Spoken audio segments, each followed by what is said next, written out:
Hello, everybody. This is Andrea, and welcome to this edition of Talks in the Car. I want to take a moment just to encourage you on today with these few words. You are good enough. A lot of times, as we evaluate ourselves, we look at ourselves through the eyes of other people, their opinions. We look at ourselves through the eyes of our employers. We look at ourselves through the eyes of maybe past relationships. We look at ourselves even through our eyes where we have maybe made mistakes or didn't make the right decisions, and we kind of hold on to those decisions and we kind of decide, well, maybe we're not good enough. But are we looking at ourselves through the eyes of God and asking, what does God see when he looks at me? What does God think when my name comes up in his mind?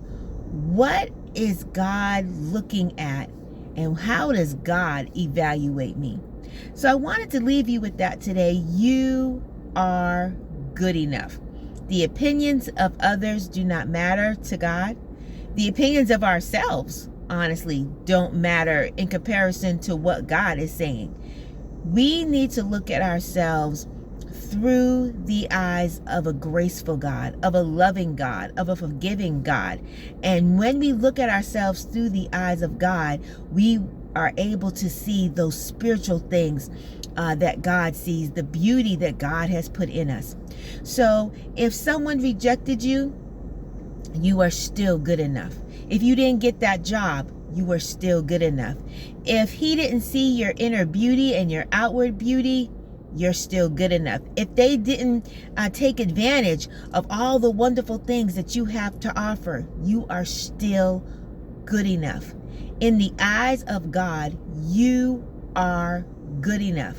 Don't allow the opinions of others. Don't allow past situations. Don't allow what social media says that you should be. Don't allow those things to put a label on you. Don't allow those things to judge you. In the eyes of God, you are good enough. And at the end of the day, the eyes of God are the only eyes that matter. They're even more important than how we look at ourselves. You are good enough. Keep that in your mind, and don't forget that no matter what it looks like, no matter what people say, in the eyes of God, you are good enough. You have a wonderful day, and we'll see you next time on Talks in the Car with Andrea.